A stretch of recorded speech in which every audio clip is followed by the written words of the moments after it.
여러분, 하나님을 사랑함으로 이웃을 사랑하라 하신 말씀은 우리가 다른 사람들에게 사랑을 베푸는 섬김과 그 헌신을 통하여 하나님의 사랑이 이어져 전해지도록 하기 위함입니다.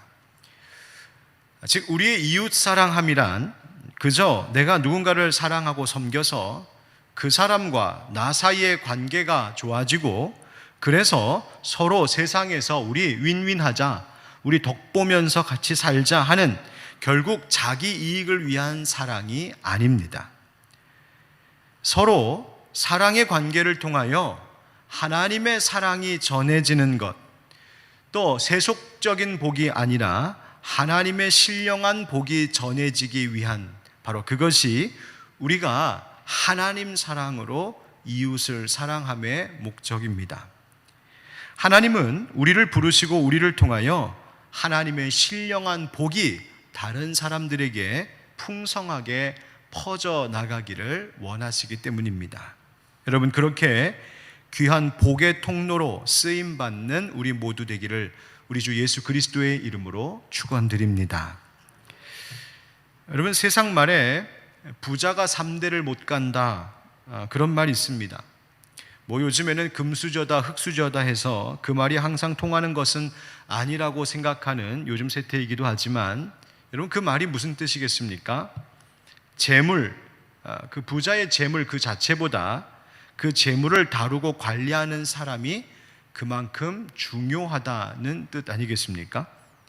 아무리 윗대가 자수성가로 일으켜온 성공한 가문이다 할지라도 그 다음 때에 가서 그것을 잘 지키고 잘 경영할 줄 모르면 무너지는 것은 하루아침의 일이기 때문입니다.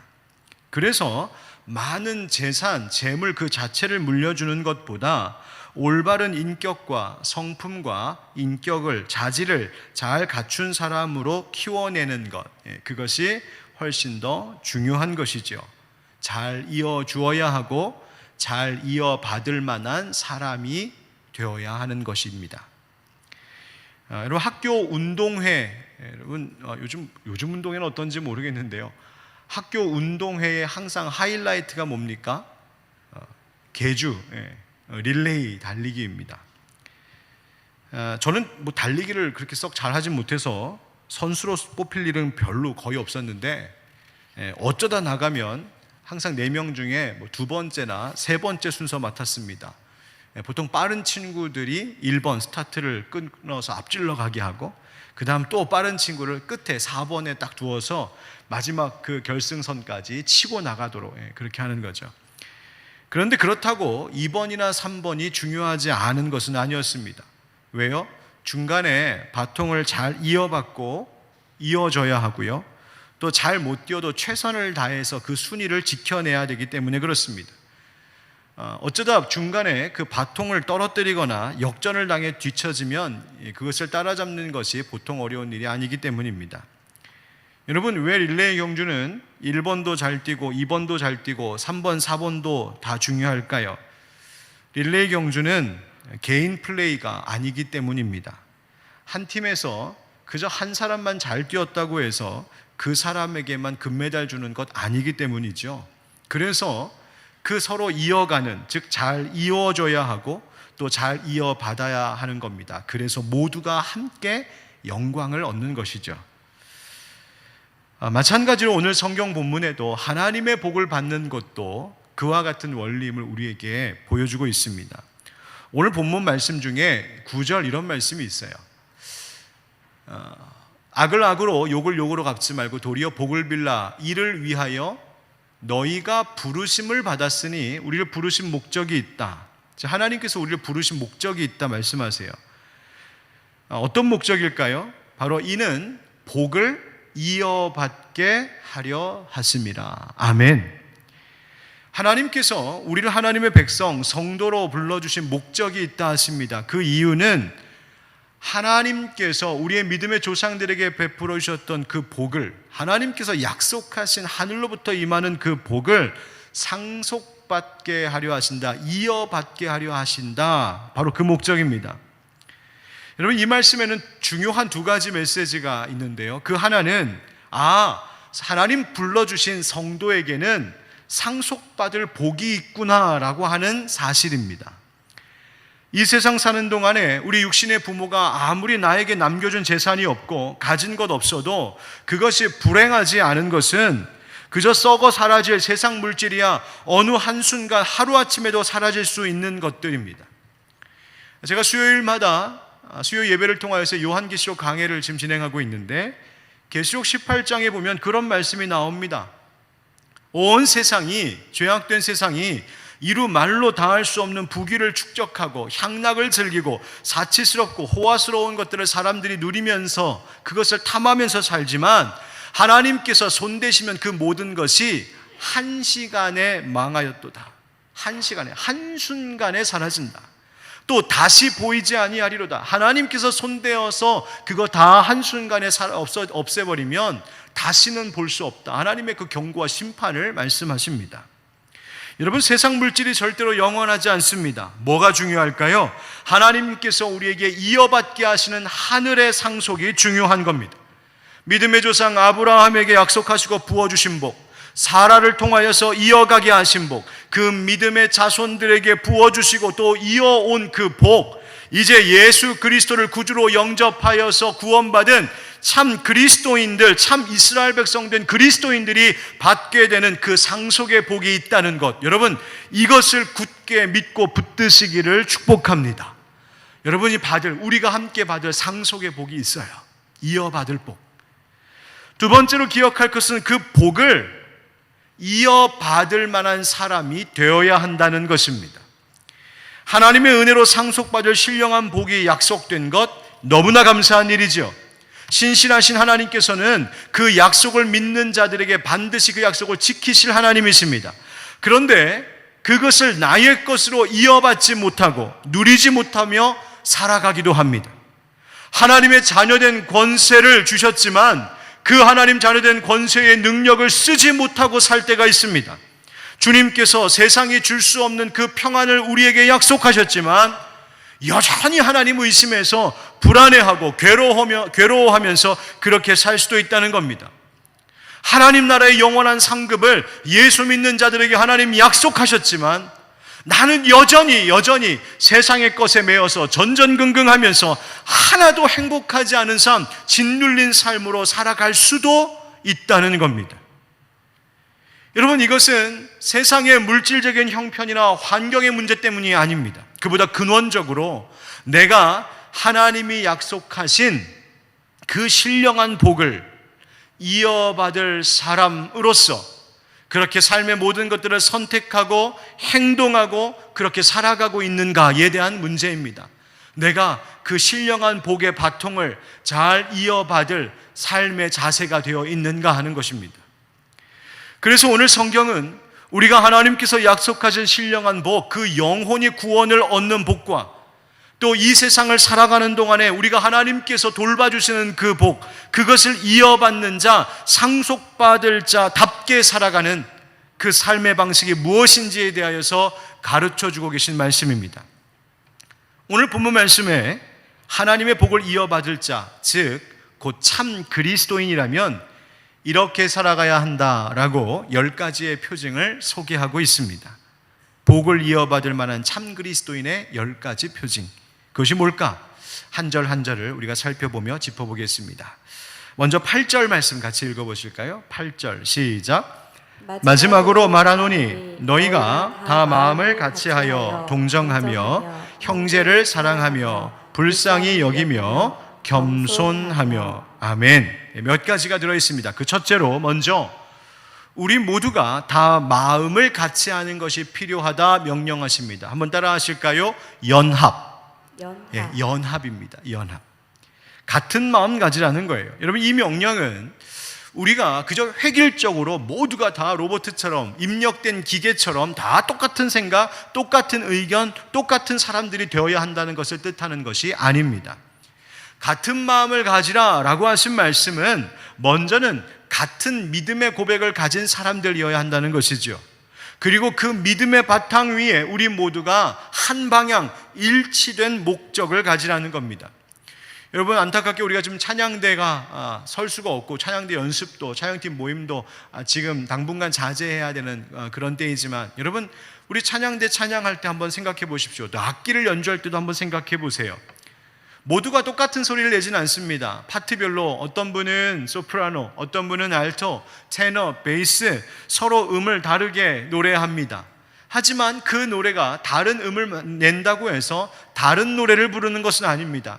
하나의 노래를 함께 조화를 이루며 화성을 이루며 아름다운 찬양을 부르는 것이죠. 바로 한 노래, 즉 같은 목적으로 선 것입니다. 마찬가지입니다. 우리가 서로 마음을 모은다라고 하는 것은 우리에게 함께 마음을 모을 한 목적, 한 방향, 한 노래를 우리가 붙들라는 것입니다. 그것이 뭔가요? 하나님 사랑하고 이웃 사랑하라는 명령 아니겠습니까? 마음을 모으는 데 있어서 가장 큰 걸림돌이 뭡니까? 내 주장, 내 욕심, 고집입니다. 그것 꺾어야 합니다. 오직 예수 그리스도께 순복하는 자세 필요합니다. 서로 다른 우리가 연합하여 우리 모두가 한 마음을, 같은 마음을 가질 수 있는 유일한 길은 우리의 머리 되신 예수 그리스도의 마음을 닮아가는 것, 그분께 엎드리는 것 뿐입니다. 바로 그 의미로 마음을 다 같이 하는 연합을 이루어야 한다 하십니다.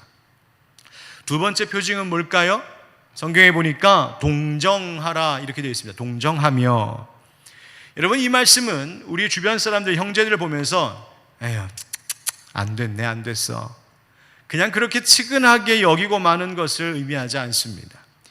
이 말은 서로의 기쁨과 슬픔을 함께 공감하는 것을 의미합니다. 한번 따라 하실까요? 공감. 로마서 12장 15절 말씀에 즐거워하는 자들과 함께 즐거워하고 우는 자들과 함께 울라. 여러분, 남들 즐거워할 때 배가 아파서 울면 안 된다는 거예요. 남들이 울 때에 나 혼자 잘 됐다고 웃을 일이 아니라는 겁니다. 함께 즐거워하고 함께 울어야 한다. 공감이죠. 어제 피택 장로님들과 함께 앞으로 우리 교회를 위하여서 많은 대화를 나누는 시간을 가졌었습니다. 어떤 교회가 좋은 교회일까 이야기하던 중에 한 가지가 이런 내용이었습니다. 우리 다른 것은 못해도 우리 하늘빛 광성교회 교인들 가정에 장례 나면 모두가 다 같이 가주는 교회 만들자. 우리 하늘빛 광성교회 교회 식구들 중에 결혼식 하면 모두 다 몰려가서 함께 축하해주는 교회 만들자. 물론 요즘 코로나 때문에 그것도 쉬운 일은 아닙니다만, 그래도 그 마음을 충분히 함께하는 교회, 그런 교회가 행복한 교회다. 서로 이야기 나누고 다짐했습니다. 아주 단순하고 쉬운 이야기 같지만 어쩌면 형제의 사랑을 나누는 가장 기본적인 것 아니겠습니까? 왜요? 그것이 공감이기 때문입니다. 함께 웃고 함께 울고, 또 이것은 믿는 사람들끼리만이 아니라 우리 주변의 이웃을 사랑하는 말씀이 바로 이것입니다. 함께 웃고 함께 울고. 여러분, 4차 산업혁명 시대라고 해서 요즘 인공지능으로 말 한마디 하면 모든 게 다 되고 혼자 살아도 인공지능 기계하고 서로 대화가 가능한 그런 시대를 살고 있지만, 그러나 아무리 기술이 발달해도 내 마음을 공감하는 문제는 해결할 수가 없습니다. 인공지능이 내 마음을 공감해 주지는 못합니다. 사람은 누군가 나를 알아주고 관심 가져주는 것이 필요한데요, 여러분, 바로 그것이 공감인 것이죠. 이것을 개역 한글 성경에서는 뭐라고 번역했었냐면 체휼한다 이렇게 말했습니다. 몸체자에 불쌍히 여길, 긍휼히 여길 휼, 몸으로 그 불쌍함을 공감한다는 겁니다. 여러분, 이 마음이 바로 예수 그리스도의 마음 아니었겠습니까? 히브리서 4장에 나오는 바로 우리의 연약함을 체휼하시는 우리의 대제사장 되시는 예수 그리스도, 바로 그 이야기입니다. 그 마음, 그 공감의 마음을 가지라고, 동정하라고 말씀하십니다. 세 번째는 뭘까요? 성경에 보니까 형제를 사랑하며 이렇게 됩니다. 형제 사랑. 따라합시다. 형제 사랑. 여러분, 이것은요 그냥 우리 가족들, 형제들 사이의 일반적인 우애를 의미하는 것이 아니라 그 이상의 의미입니다. 바로 예수 그리스도 안에서 형제 자매된 사람들을 사랑하는 것. 베드로전서 1장 22절에는 이미 이와 같은 말씀이 있었습니다. 우리 다시 기억을 되살리며 같이 읽어보실까요? 시작. 너희가 진리를 순종함으로 너희 영혼을 깨끗하게 하여 거짓이 없이 형제를 사랑하기에 이르렀으니 마음으로 뜨겁게 서로 사랑하라. 아멘. 거짓이 없는 사랑, 그 뜨거운 사랑, 꾸밈이 없는 진실한 사랑 나누라고 말씀하십니다. 그냥 피상적인 사랑 아닙니다. 내 것을 내어주고 나누는 것에 망설임이 없고 고난의 길마저도 함께 손잡고 걸어가겠노라고 하는 그런 형제 사랑을 의미합니다. 여러분, 우리 그리스도인들은요, 여러분 오해하지 마시고 드세요. 좀 이런 게 필요합니다. 조직의 의리. 좀 의리가 필요해요. 아무리 누가 뭐라고 해도 너는 내 형제다. 누가 뭐라고 해도 너는 내 동료고 내 믿음의 동반자고 내 가족이고 내 친구다. 한번 따라하겠습니다. 의리. 예, 의리. 여러분, 예수님 안에서 의리 지키며 살아야 됩니다. 세상 목적을 위한 의리가 아니라 하나님 나라를 위한 의리, 그 뜨겁고 질긴 사랑이 우리 가운데 필요하다는 거예요. 아무리 누군가가 실수하고 아무리 누군가가 넘어지고 아무리 누군가가 나의 마음을 아프게 해도 당신은 예수 안에서 형제입니다. 바로 그 마음이 필요합니다. 형제사랑. 성경은 네 번째로 뭘 말하냐면 불쌍히 여기며 이렇게 말씀하십니다. 이것이 바로 자비의 마음입니다. 한번 따라 하실까요? 자비. 앞서 나왔던 동정하는 마음, 이것과 그 말이 비슷한 것 같지만 이 말은 조금 더 깊은 의미를 갖고 있습니다. 이 말은 불쌍히 여기는 자비. 여러분, 이 말을 가리키는 헬라어가 유스플랑크노이라고 하는 좀 복잡한 단어인데요, 이 단어는요 뭐에서 나온 단어냐면 사람의 내장 기관, 여러분 우리 심장, 위장, 간, 이 내장 기관을 가리키는 단어에서 유래한 말입니다. 그러니까 다른 사람의 고통을 내 속, 내 몸, 내 마음, 내 깊은 곳에서 다른 사람의 고통을 함께 느끼는 것입니다. 형제가 아프다는 것은 지금 내 속이 아픈 것인데 여러분 어떻게 가만히 있을 수 있을까요? 바로 그 마음입니다. 어떤 주석에서는 이 말씀을 용서와도 관련한 말씀이라고 설명해 주고 있습니다. 에베소서 4장 32절 같이 읽겠습니다. 시작. 서로 친절하게 하며 불쌍히 여기며 서로 용서하기를 하나님이 그리스도 안에서 너희를 용서하심과 같이 하라. 아멘. 불쌍히 여기라. 여러분, 이 말씀이 서로를 용서하는, 다른 사람의 그 어려움과 곤란함과 아픔이 내 속의 아픔으로 느끼는 것, 그래서 가만히 있을 수 없어서 그를 용서하고 그를 사랑으로 덮어주는 바로 그 자비의 마음 갖는 것이라고 이야기합니다. 불쌍히 여기라. 다섯 번째로 뭐라고 말씀하시냐면요, 겸손하며 말씀해요. 겸손하며. 따라합시다. 겸손. 성경은요 겸손을 그리스도인의 아주 중요한 덕목으로 강조합니다. 왜일까요? 예수님께서 겸손하셨기 때문이죠.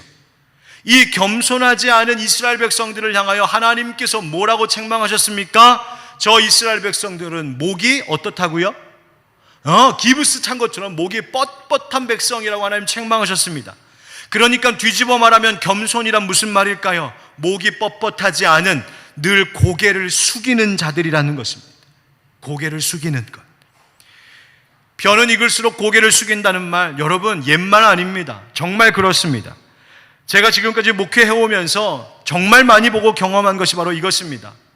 훌륭하신 선배 목사님들, 정말 성숙하고 지혜로우신 장로님들, 정말 인정받는 교회의 일꾼들, 직분자들, 목자들 모두가 정말 인정하고 제가 존경할 만한 분들에게는 한 가지 공통점이 있었습니다. 그분들은 모두가 고개 숙일 줄 아는 분들이셨습니다.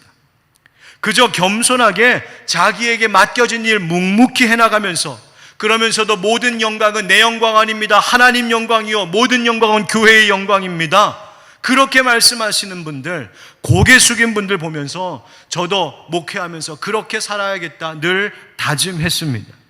정성진 목사님이 강대상에 항상 겸손 또 겸손 그리고 겸손이라고 써붙이고 목회하셨던 것을 제가 곁에서 지켜봤습니다. 그래서 저도 이 강대상 사서 강단에 올리자마자 써서 붙인 한마디가 이것이었습니다. 성도들을 행복하게 오직 겸손한 마음으로. 제가 이거 보면서 목회하고 있습니다. 겸손. 여러분, 그 겸손이 바로 우리가 참 그리스도인 되었다는 표징이라는 것입니다. 자, 그 다음 이어지는 말씀이 뭘까요? 9절 말씀을 같이 읽겠습니다. 시작. 악을 악으로 욕을 욕으로 갚지 말고 도리어 복을 빌라. 이를 위하여 너희가 부르심을 받았으니 이는 복을 이어받게 하려 하심이라. 아멘. 여섯 번째 참 그리스도인의 표징은 바로 축복의 삶입니다. 따라합시다. 축복. 축복.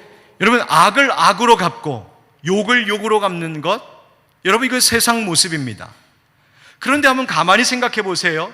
악을 악으로 갚고 욕을 욕으로 갚으면 다시 그 악은 악으로 갚아야 하고 다시 그 욕은 또 욕으로 갚는 겁니다. 그러면 세상의 악과 욕은 끊임없이 계속해서 반복되는 그 저주의 연결고리가 끊어지질 않습니다. 악을 악으로 갚는 것이 아니라 선으로 대해야 그것이 끊어집니다. 욕을 욕으로 갚는 것이 아니라 오히려 감사와 칭찬으로 대해야 그것이 끊어지고 바로 그렇게 살아가는 사람들이 그리스도인입니다. 성경은 더 나아가 나에게 악을 행하고 나에게 욕을 퍼붓는 사람을 위하여 뭐를 하라고 지금 권면하십니까? 복을 빌어라. 축복하라. 즉 용서하고 더 나아가 축복하라 하십니다. 아니 목사님, 축복하라고요? 내가 지금 저 인간 그냥 한번 봐주고 참고 넘어가는 것도 속이 뒤집어지고 억울하고 상처가 투성이인데 심지어 저 사람을 축복하라고요? 여러분, 어떻게 그렇게 행동하고 반응할 수 있을까요? 그럼에도 불구하고 그 사람을 축복할 때 어떤 일이 벌어지나요? 성경이 분명히 말하고 있습니다. 이는 복을 이어받게 하려 하심이라. 아멘. 내가 저 사람을 위하여 축복했는데 그 복이 누구에게 이어져 온다고요? 나에게. 그 복을 빈 자에게 말입니다. 여러분, 하나님이 갚으시고 하나님이 복 주실 것임을 믿으시기 바랍니다. 하나님은요, 우리가 바라고 구하는 것보다 더 간절히 우리에게 복 주시기를 원하시는 분이십니다. 그런데 누가 그 복을 이어받는다? 다른 사람의 복을 빌어줄 수 있는 사람. 여러분, 기왕 말씀 나왔으니까 우리 이번에 복 받을 준비할까요? 우리 옆에 계신 분에게, 또 가정에서 영상을 통하여 예배하는 분에게 함께 이렇게 인사하겠습니다. 하나님께서 당신께 복 주시기를 축복합니다. 시작. 하나님께서 당신에게 복 주시기를 축복합니다. 아멘. 예. 여러분, 그렇게 복을 빌며 사는 겁니다. 저 사람이 나에게 그렇게 악으로 대했어도, 저 사람이 나에게 욕을 해댔어도 그 사람에게 복을 비는 것, 그것이 바로 예수 그리스도께서 십자가 위에서 보여주신 모습이었고 우리에게 명하신 모습입니다. 다음 말씀입니다. 베드로가 시편 34편 12절부터 16절의 말씀을 인용하여 전하는 말씀인데요, 10절 11절 함께 읽겠습니다. 시작. 그러므로 생명을 사랑하고 좋은 날 보기를 원하는 자는 혀를 금하여 악한 말을 그치며 그 입술로 거짓을 말하지 말고 악에서 떠나 선을 행하고 화평을 구하며 그것을 따르라. 아멘. 일곱 번째 참 그리스도인의 표징은 혀를 금하여 악한 말을 그치는 것이라고 말씀하십니다. 혀를 금한다는 것, 즉 말하는 것을 잘 제어할 줄 아는 것, 악한 말 그치라는 겁니다. 불의한 말, 부정적인 말. 여러분, 한번 따라하겠습니다. 입술의 절제. 입술의 절제. 바로 그것입니다. 자신의 혀를 잘 제어하고 아름다운 말로 길들이는 것이 중요합니다. 여러분, 우리가 얼마나 많은 말을 하며 살고 있을까요? 저 같은 사람은 더 그렇습니다. 여러분 내내 조용하시는 동안 전 계속 지금 말하고 있잖아요. 그런데 그 중에 우리는 얼마나의 축복의 말을 하고 있을까요? 또 반대로 얼마나의 악한 말을 많이 하며 살고 있을까요?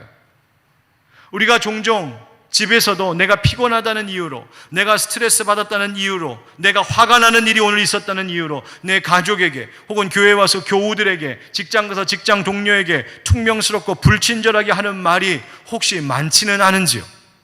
내가 기분이 좋지 않아 악한 말을 쏟아놓으면 그것으로 기분이 좀 풀려야 되는데 그러던가요? 아닙니다. 절대로 그런 법은 없습니다. 내가 기분 나쁘다고 악한 말 쏟아내고 나면 그 기분 나쁜 감정이 내 안에서는 더 치솟고 상대에게도 그것이 전해집니다. 서로 더 관계가 좋아지지 않는 거예요.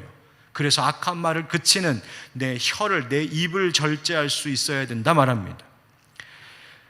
관계 있는 말인데요, 이제 여덟 번째 표징이 뭐냐면 입술로 그 거짓을 말하지 말고 하십니다. 한번 따라하겠습니다. 정직. 정직. 여러분, 얼마 전 뉴스 보셨죠? 미국 트럼프 대통령이 몇 번의 거짓말을 했는지 조사한 기사가 있었습니다. 매일 평균 16번. 취임 3년 반 동안 무려 2만 55번의 거짓말을 했다. 뭐 정치인들이 다 그럴 수 있을 것이라고 생각도 하지만 정말 엄청나다는 생각이 듭니다. 저는 그것을 일일이 세신 분의 그 집념도 대단하다고 생각합니다. 그걸 어떻게 다 셌을까? 여러분, 거짓말하는 것 왜 위험할까요? 예수님께서 마귀에 대하여 말씀하시기를 이는 그가 거짓말쟁이요 거짓의 아비가 되었음이라 하셨기 때문입니다. 속이고 기만하고 거짓으로 사람을 멸망시키는 것, 바로 그것이 마귀의 속성입니다. 그렇기 때문에 참 그리스도인들은 정직해야 합니다. 잠언 15장 8절에 지혜자는 우리에게 권면하기를 악인의 제사는 여호와께서 미워하셔도 정직한 자의 기도는 그가 기뻐하시느니라 말씀하셨습니다. 우리의 기도를 하나님 기쁘시게 받으려면 내가 정직한 삶을 살아야 한다는 거예요. 여러분, 그만큼 입을 제어하는 것이 중요합니다. 제가 가까이 늘 두고 있는 아주 작은 책 하나가 있습니다. 언젠가도 여러분께 소개해드렸었습니다. 이혜인 시인께서 쓰신 책 고운 말은 꽃이 되고 고운 말은 빛이 되고라고 하는 제목의 책입니다. 그 책에 보면 시인이 이렇게 말합니다. 내가 행복하다고 말하는 동안 나도 행복해집니다. 내가 고맙다고 말하는 동안 나도 고마운 마음이 솟아오릅니다. 내가 아름답다 말하는 동안 나도 잠시 아름다운 사람이 됩니다. 그렇게 좋은 말이 나를 키우는 것, 나는 말하면서 다시 압니다. 그렇게 고백합니다. 여러분, 말하는 대로 내가 그렇게 된다는 거예요. 여러분, 어떤 사람 되고 싶으십니까? 9번째로 성경은 뭐라고 말합니까? 악에서 떠나 선을 행하라 하십니다. 악에서 떠나 선을 행하는 삶이란 곧 거룩한 삶, 순결한 삶입니다. 따라 하실까요? 순결. 이 말에는 두 가지가 있습니다. 하나는 악에서 떠나는, 즉 악한 것을 끊고 그 자리를 피하고 벗어나는 것입니다. 두 번째는 그 더 적극적으로 선을 행하는 것이죠. 여러분, 최고의 방어는 공격이라고 하지 않습니까? 소극적으로 악에서 떠났다는 것, 거기에 그냥 머물러 있는 것이 아니라 적극적으로 선을 행하는 삶을 살고자 할 때 내 삶의 순결함이 회복됩니다. 순결. 10번째, 끝으로 화평을 구하며 그것을 따르라 말씀하시죠. 한번 따라하겠습니다. 화평. 하나님의 샬롬을 구하며 사는 겁니다. 내 삶의 방향이 그거라는 거예요. 화목하게 하는 직분 담당하는 겁니다. 여러분들도 느끼셨겠지만 요즘 세상은요, 너무 쉽게 분노합니다. 쉽게 다투고 쉽게 갈등하고 분열하는 것을 늘 반복합니다. 당장 내 마음에 들지 않고 나랑 생각이 다르면 언제든지 갈라설 수 있다 생각합니다. 내가 불편한데 왜 참아야 돼? 내가 싫으면 싫은 거지. 그렇게 다투고 분열합니다. 하지만 예수님께서 보여주신 삶의 본이 무엇이었나요? 이 땅에 평강의 왕으로 오셨습니다. 무슨 왕이요? 평강의 왕. 그렇게 예수님을 닮아 내가 비록 내려놓고 때로는 내가 손해를 봐야 하고 나의 자리에서 아픔이 있다 할지라도, 그러나 내가 있는 그 삶의 그 현장에서 갈등을 풀어내고 다툼을 화해하게 하는 피스메이커로 살아가는 것, 그것이 참 그리스도인의 표징이라는 것입니다. 10가지 다 했습니다. 한번 정리해 볼까요? 참 그리스도인의 10가지 표징 같이 한번 읽어보겠습니다. 10가지 시작. 모두가 한 마음을 갖는 연합, 서로의 기쁨과 슬픔을 함께하는 공감, 형제 간의 깊은 사랑, 서로를 불쌍히 여기는 자비, 마음에서 우러나오는 겸손, 복수하지 않는 용서와 축복, 보복하지 않는 입술의 절제, 남을 속이지 않는 정직, 악을 떠나 선을 행하는 순결, 다툼과 갈등을 씻어내는 화평, 바로 이것입니다. 여러분, 이 모습들이 다 누구의 모습인가요? 예수 그리스도의 모습입니다.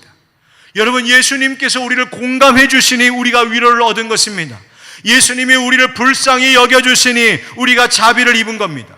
예수님께서 겸손히 행하셨으니 우리 가운데 은혜의 영광이 있는 것입니다. 예수님이 용서하시고 축복하시니 내가 복을 받는 것이지요. 여러분, 저 예수님의 모습 때문에 우리가 살게 되었습니다. 그러니 우리도 예수님처럼 참 그리스도인의 표징을 따라 살아야 하는 것입니다. 여러분, 왜 우리가 이것을 염두하며 이것을 추구하며 살아야 할까요? 중요한 가르침이 있습니다. 따라하겠습니다. 응답받는 기도자의 일상.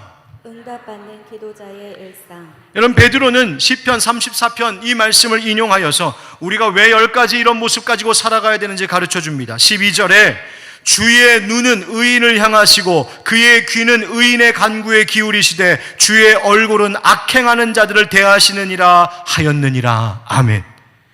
여러분, 이 10가지의 모습을 추구하며 그것을 위하여서 살아가는 의인은 그의 간구에 하나님이 귀를 기울이신다 하십니다. 반대로 악행하는 자는 어떻게 하신다고요? 그들에게 주의 얼굴이 악행하는 자들을 대하신다. 여러분, 악행하는 자를 대하신다는 말은요, 그 얼굴을 돌리신다라고 번역하기도 하고, 아니면 그 악행하는 자의 얼굴을 노려보신다, 이런 말로도 성경은 번역합니다. 여러분, 나를 하나님이 노려보신다고 한번 생각해 보세요. 하나님이 내게서 얼굴을 돌리신다고 한번 생각해 보세요. 여러분, 너무너무 슬픈 일 아니에요? 하나님이 내게서 얼굴을 돌리신 상태로 내가 어떻게 살아갈 수 있어요? 여러분, 기도 응답 받기를 원하십니까? 별로 이렇게 큰 마음이 없으신가 봐요. 여러분, 기도 응답 받기를 원하십니까? 아멘. 여러분, 기도하면서 그냥 들어주시려면 들어주시고 아니면 말고, 여러분, 누가 그런 마음 갖고 기도하겠습니까? 얼마나 우리가 하나님의 응답을 사모하며 기도하고 있습니까? 그런데 기도의 응답을 받는 비결이 여기에 있다 하십니다.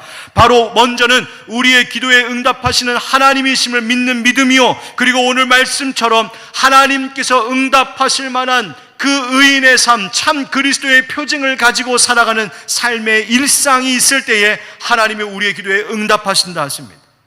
뜨겁게 부르짖는 기도도 필요합니다. 많은 시간을 들여서 하나님 앞에 기도하는 것도 참 좋은 일입니다. 하지만 그 기도가 정말 향기롭게 하나님 하늘 보좌에 상달되어서 하나님의 응답을 얻는 기도가 되려면 우리의 일상이 오늘 참 그리스도인의 이 10가지 표징 가지고 살아가는 일상이 될 때 하나님이 그 기도에 응답하신다 하십니다.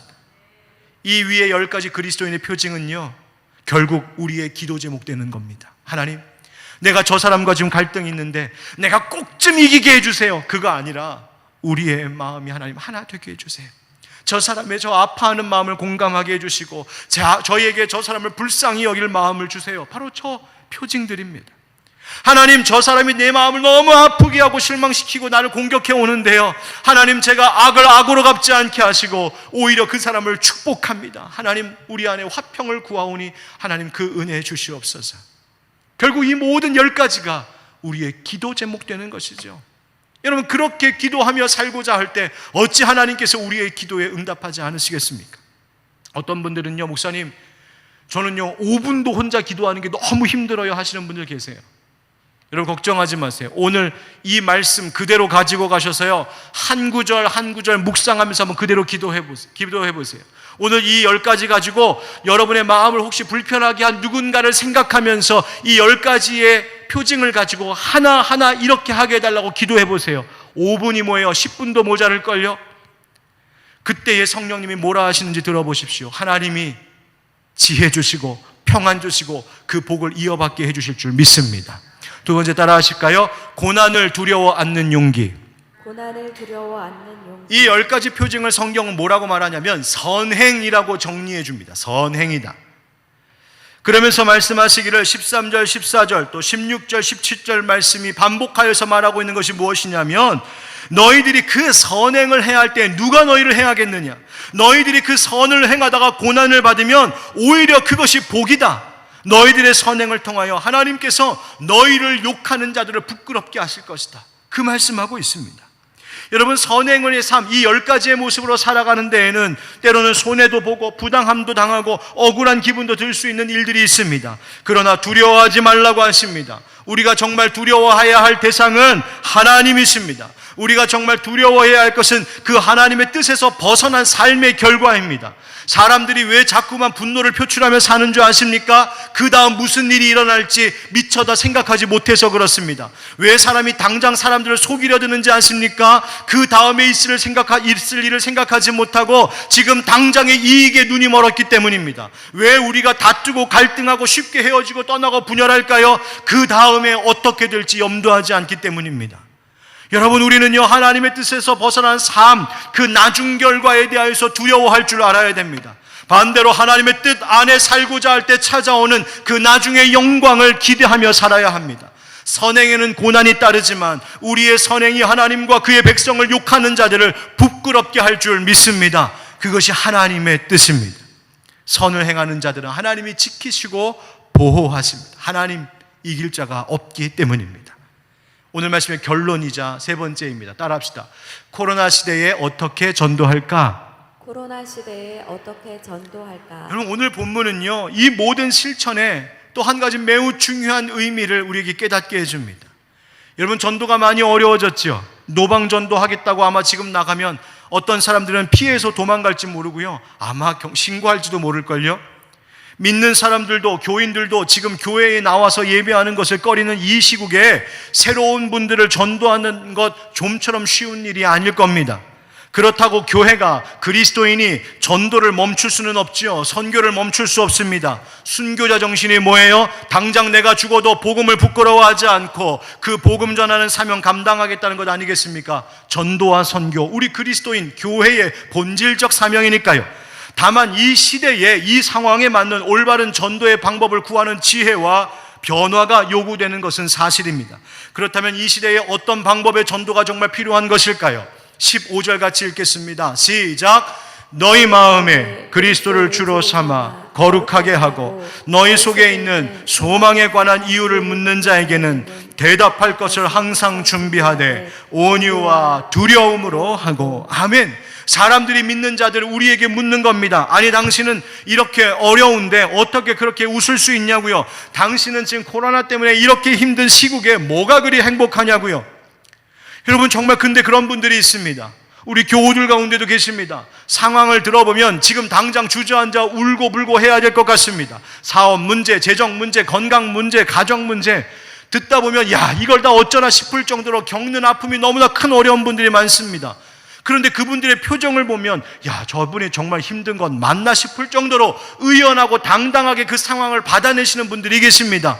도대체 무엇이 그분들을 그렇게 당당하게, 담대하게, 용기 있게 하는 것일까요? 그분 안에 소망이 있기 때문입니다. 바로 예수 소망입니다. 여러분, 똑같은 상황 속에서도 그 예수 소망을 가진 분들과 그렇지 않고 살아가는 사람들은 삶의 태도가 다르고요, 표정이 다르고요, 말이 다르고요, 그리고 마침내 그 결과, 열매도 달라집니다. 우리 그리스도인들은 세상 사람들에게 그런 질문 많이 받아야 됩니다. 도대체 뭘 믿고 그러냐고. 당신 도대체 뭘 믿고 그러는 거야? 어떤 사람들은 이 질문을 진지하게 묻는 사람들도 있고 어떤 사람들은 조롱하며 묻기도 할 것입니다. 뭘 믿고 당신은 그러냐고. 그때 대답할 준비해야 됩니다. 유창한 말 준비해야 될까요? 복음을 전하기 위해서 탁월한 성경 지식과 말 준비해야 되나요? 전도지 달달 외우고 사역일을 기가 막히게 설명하도록 준비해야 됩니까? 교회는 또 사람들의 이목을 끌만한 이 시대의 멋진 프로그램과 시스템을 만들고 요즘 같은 때에 멋진 영상 콘텐츠들을 많이 올리는 것으로 되는 걸까요? 여러분, 물론 필요합니다만 그것만이 아닙니다. 더 중요한 것은 이 10가지의 표징을 통하여서 그들에게 대답해 주는 것입니다. 이것이 전도입니다. 코로나 때문에 전도가 막혔다고요? 천만에요. 전도가 더 필요한 때가 지금입니다. 더 우울함이 많고 더 지치고 피곤한 사람들이 많고 실패하는 사람들이 많고 두려움 속에 있는 사람들이 많고 앞으로 내가 어떻게 살아가야 할지 몰라서 땅을 치면서 울며 주저앉아 있는 자들이 더 많은 이 시대이기 때문에 우리는 더 전도하며 살아야 합니다. 우리가 그분들에게 무엇을 할 수 있을까요? 돈을 주겠습니까? 사업을 열어주겠습니까? 그분의 몸의 건강을 장담해 주겠습니까? 우리가 그런 것 할 수는 없지 않습니까? 다만 우리가 할 수 있는 건 예수 소망 심어주는 것밖에 없습니다. 내가 내게 있는 것으로 내게 주노니 바로 예수 그리스도 그 이름 내가 너에게 주겠다. 베드로의 그 외침이 바로 오늘의 이 고백 아니겠습니까? 예수님 모르는 분들에게 뿐만 아니라 이미 예수님은 알고 있지만 낙심하고 있는 형제 자매들에게 우리가 할 수 있는 것, 그리고 해야만 하는 것, 이 코로나 시대에 우리가 해야 되는 것은 결국 예수 소망 그들에게 전해주는 것이요, 10가지의 표징을 통하여 내 삶의 실천을 통하여 그들에게 예수 소망 갖고 살아가는 사람들이 어떠한지를 보여주는 것입니다. 사랑하는 우리 하늘빛 광성교회 형제 여러분, 오늘 이 자리에 함께 예배드리고 또 영상을 통하여 함께하고 계신 우리 교우 여러분, 10가지의 이 표징을 가슴에 새기고 적어놓기도 하고 이 말씀을 묵상하며 우리 함께 그렇게 살아가십시다.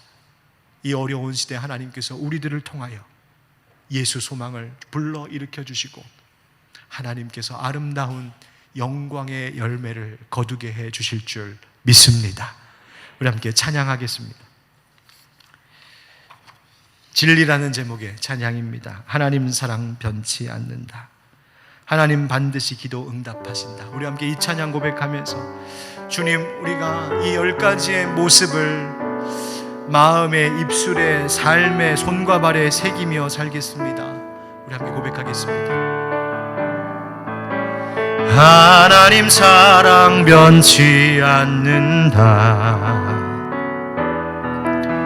하나님 사랑 변치 않는다.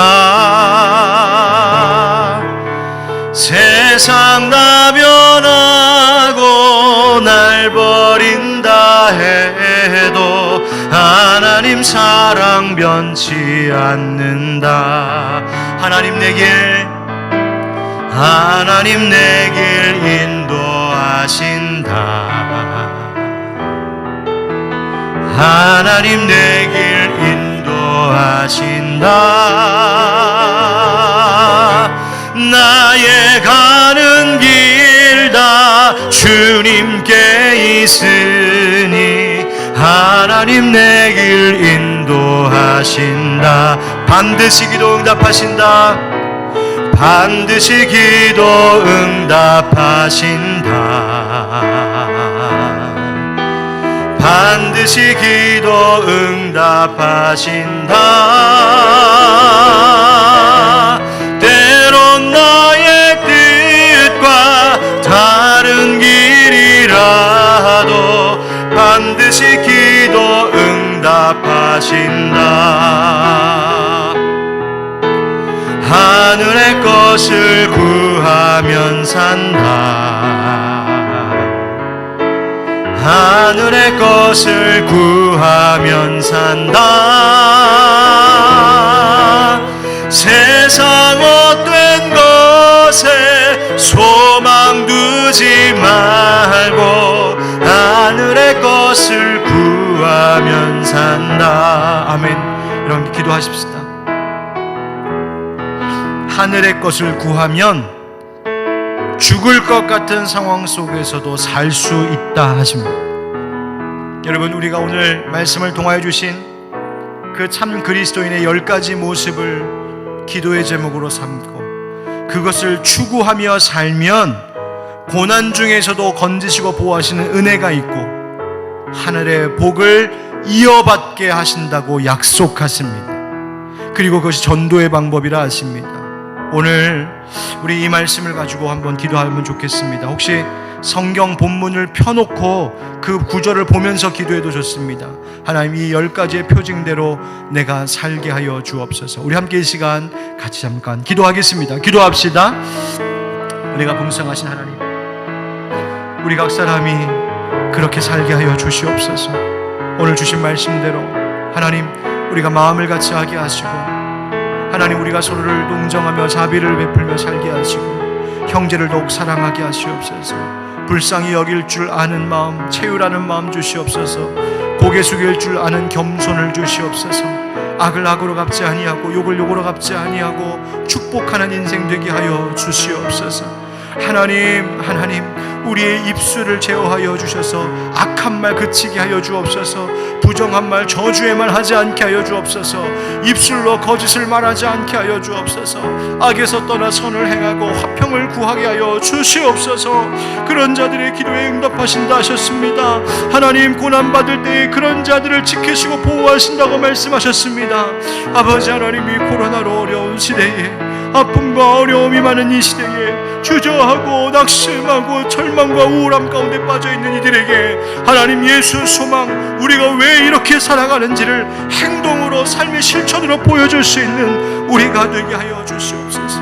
오 하나님 도와주옵소서. 그 은혜를 삼게 하여 주옵소서. 사랑의 하나님, 오늘 우리에게 말씀해 주신 이 10가지 표징은 예수님께서 우리에게 이미 앞서 보여주신 모범이요, 이제 또한 우리가 붙들어야 할 기도 제목인 줄 믿습니다. 하나님, 코로나 등의 여러 가지 어려움으로 아픔과 눈물이 많은 이 시대에, 그러나 우리 그리스도인들이 가야 할 이 길을 잊지 않게 하여 주시옵시고 이 10가지의 표징을 우리의 마음과 입술과 손과 발에 새기며 또 그것을 실천하며 살게 하여 주옵소서. 특별히 우리 각자에게는 이 10가지 중에 많이 부족한 몇몇 가지의 것들이 더 있을 줄 압니다. 하나님, 그 부족한 몇몇의 모습 때문에 이어받을 복을 놓치며 살고 싶지 않습니다. 하나님, 성령님이여 우리를 변화시켜 주시고 깨닫게 하여 주시사 나의 가장 부족한 것들을 채워주시고 하나님의 은혜의 복 잘 상속받을 수 있는 복된 주의 백성들이 되게 하여 주시옵소서. 하나님, 이제 세상으로 나아갑니다. 이제 한 주간 살아가는 일상 속에서 은혜 베풀어 주시고 건강 지켜주시고 영혼의 평강 주시고 하나님, 그 삶의 길을 친히 인도하여 주시옵소서. 교회와 가정과 일상의 모든 일들이 속히 회복될 날을 허락하여 주시옵소서. 예수님의 이름으로 축복하며 기도드리옵나이다. 아멘. 이제는 우리 주 예수 그리스도의 은혜와 하나님 아버지 크신 사랑과 성령의 교통하심과 또 역사하심이 오늘 말씀을 통하여서 다시 한번 되새기게 하신 참 그리스도인의 이 10가지 표징을 우리의 기도의 제목으로 또 삶의 열매로 보이며 살기를 원합니다. 다짐하는 모든 주의 백성들 위해 영원까지 함께 하시기를 간절히 축원하옵나이다. 아멘.